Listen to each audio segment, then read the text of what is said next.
The reason why general impression in the world is spirituality means for those who are over 72. There are only few candidates here. Is because of the lifeless nature of what it is.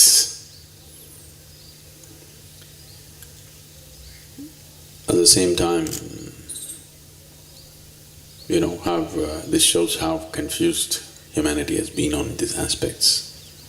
When we say spirituality, we mean it's for all people who have no capability to live any other aspect of life.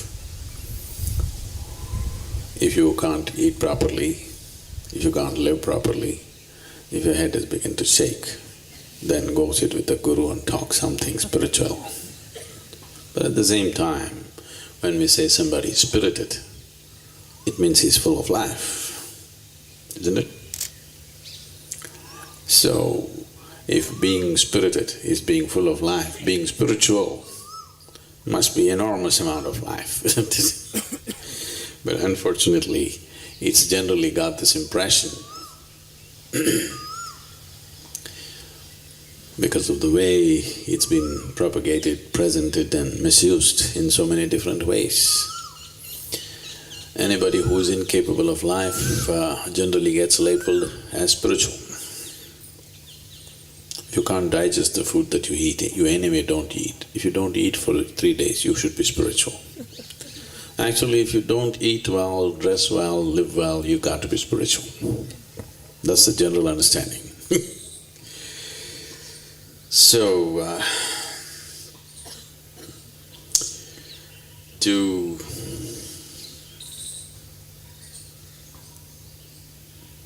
we must drop the word spirituality. People, all of you should drop this idea, I am on a spiritual path. There is nobody, no human being who's not interested in life. If it's not working for him right now, he says he's not interested. But if it begins to work a little bit, he's interested, isn't it? Yes, things go bad. Today he says he's not interested. Tomorrow, if you show him a little hope, things may turn out well, suddenly he's interested. So, anyway you're interested in life,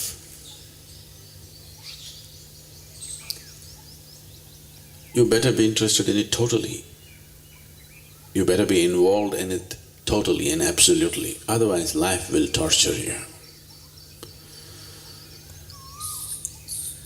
Either you must be fully alive or you must be dead. The in-between is torturous, isn't it? Have you dissected frogs and cockroaches in the laboratory? Have you? How many of you have done this? You know, in between is torturous, don't you know?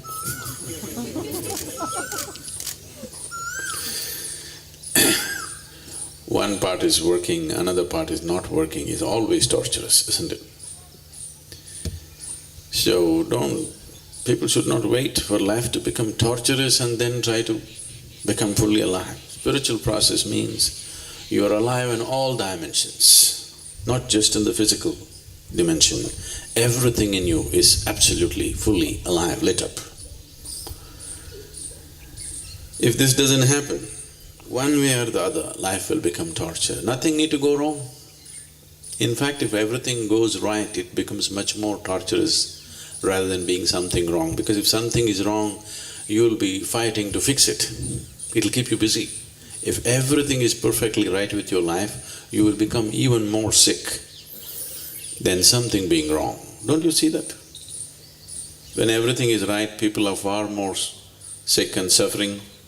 Then something is wrong means it becomes a challenge, you want to fix it. Most people cannot remain mentally healthy if you fix everything for them in their life, really.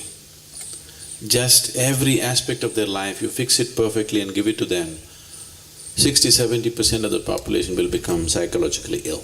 Right now they're staying healthy because they're fighting for something. They got some cause going.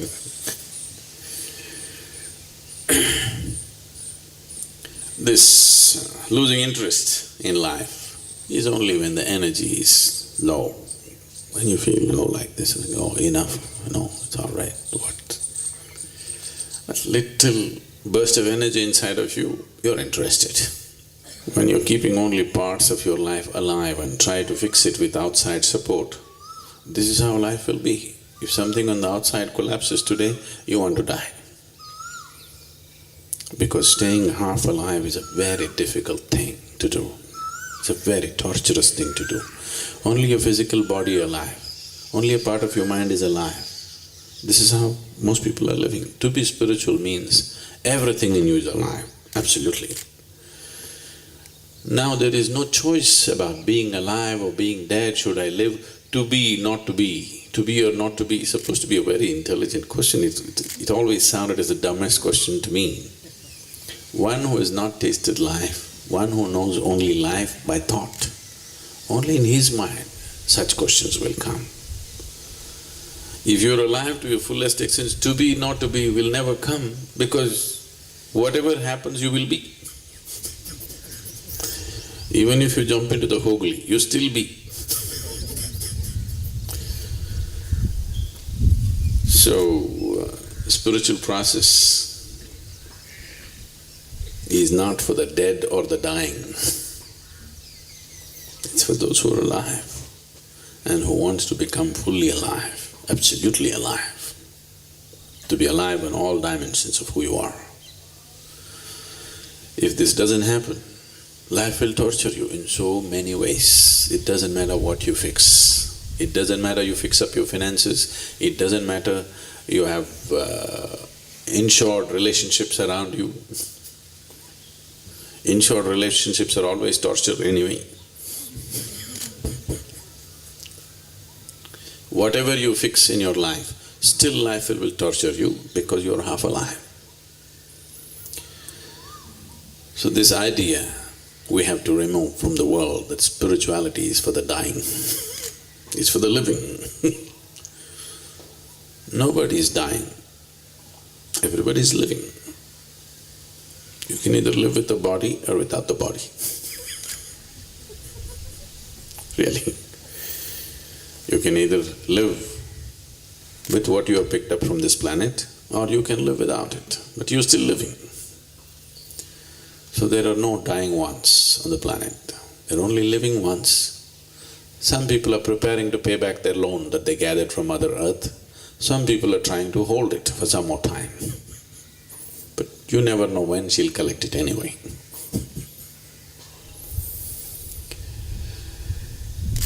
So, right now, it's very important that for such a possibility to arise in everybody's lives, we also create a conducive atmosphere in the societies in which we live.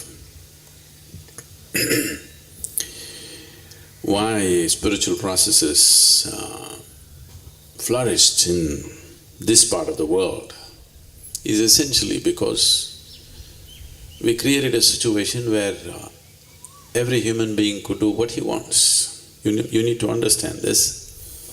This is the only culture which enshrined liberty and freedom as the highest goals of life. Once you're born in India, your goal is mukti. Not God, not heaven. Your goal is mukti. Today we are going about talking as if the idea of liberation, the idea of freedom came to us from elsewhere, but it is not so. For thousands of years, we have always held this as the highest goal in our life. God is not important. God is just a stepping stone. Your mukti is important. Is that so? They've always told you this. Either with God or without God, you get there to a state of absolute freedom. That's the most important thing.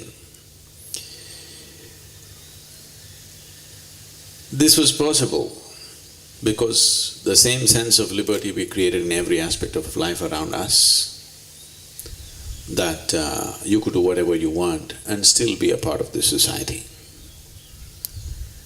If you were a farmer, you could worship your plow. It was okay. You are a blacksmith, you could worship your anvil, it was okay. You loved your mother, you could worship your mother, it is okay. You loved your wife, you could worship your wife, it's okay. You loved your child, you could worship your child, it's okay. You're a gardener, you like the trees and you worship the tree, it is okay. Or you don't like any of the existing gods and goddesses, you can create your own. Nobody thought it's wrong. There was never ever an idea of somebody being a heretic in the society. Believers, non-believers, people who worshipped snakes, cows, elephants, monkeys, mountains, trees, rivers, whatever they worshipped or they did not worship anything, all of them were allowed to live here with the same sense of freedom, with the same freedom to express their thought, to express their whatever they feel, their experience of life. Only if such an atmosphere is maintained, spiritual processes will grow. So if we do not maintain this sense of liberty and freedom in the way we think and feel and express ourselves and relate ourselves to whatever we wish, there will be no spiritual process. There will be no room for people to explore their consciousness. You have to just go by standard book, what is said, that's all there is. So maintaining this in the country is very, very important, that everybody should enjoy this liberty. Everybody can do what they want and still we are here. During World War II, you heard of Himmler? He was one of Hitler's hitman. So, Himmler walked into a safe house where there were 8 Hitler doubles. 8 people who looked exactly like Hitler, they were trained to behave like Hitler, everything. He walked in and told them, there is some good news and bad news. Because you had to treat them like Hitler because they have to get used to it. So he went and saluted them and they said, Führers. There's good news and bad news. They said, okay, good news first. Then he said, our Führer is still alive.